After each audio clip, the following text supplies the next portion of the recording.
چلتے ہیں دبے پاؤں کوئی جاگ نہ جائے، غلامی کے اسیروں کی یہی خاص ادا ہے، ہوتی نہیں جو قوم حق بات پہ یکجا، اس قوم کا حاکم ہی بس ان کی سزا ہے۔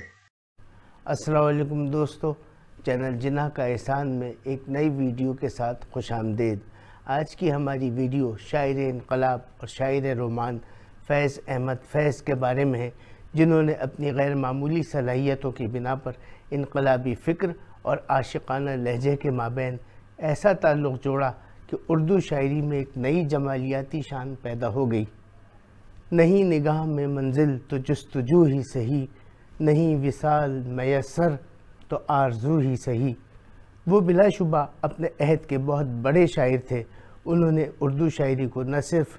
عالمی سطح پر روشناس کیا بلکہ اسے سربلند بھی کیا۔ ان کی شاعری نے ثابت کیا کہ سچی شاعری کسی ایک خطے یا کسی ایک دور کے لیے نہیں بلکہ ہر خطے اور ہر زمانے کے لیے ہوتی ہے۔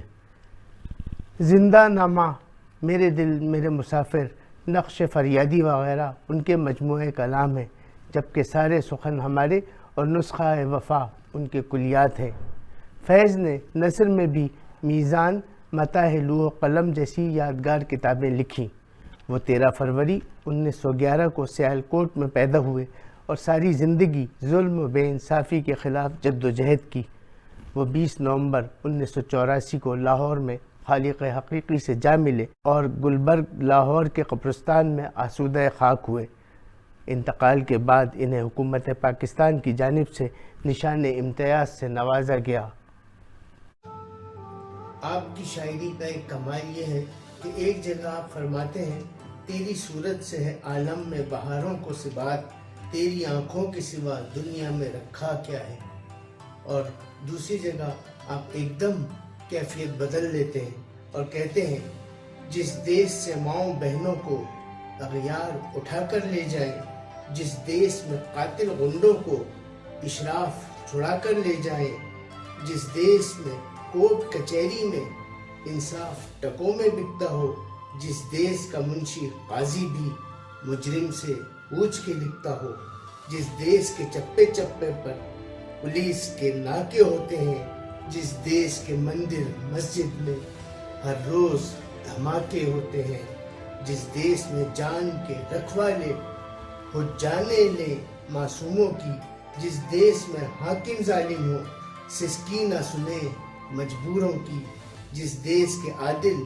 بہرے ہوں آہیں نہ سنے معصوموں کی، جس دیس کی گلیوں کوچوں میں ہر سمت فحاشی پھیلی ہو، جس دیس میں بنت حوا کی چادر بھی داغ سے میلی ہو، جس دیس میں آٹے چینی کا بحران فلک تک جا پہنچے، جس دیس میں بجلی پانی کا فقدان حلق تک جا پہنچے، جس دیس کے ہر چوراہے پر 2-4 بھکاری پھرتے ہوں، جس دیس میں ہر روز جہازوں سے امدادی تھیلے گرتے ہوں، جس دیس میں غربت ماؤں سے بچے نیلامی کراتی ہو، جس دیس میں دولت شرفا سے ناجائز کام کراتی ہو، جس دیس کے عہدے داروں سے عہدے نہ سنبھالے جاتے ہوں، جس دیس کے سادہ لو انصاف وعدوں پر ہی ٹالے جاتے ہوں، اس دیس کے ہر ایک لیڈر پر سوال اٹھانا واجب ہے، اس دیس کے ہر ایک حاکم کو سولی پہ چڑھانا لازم ہے۔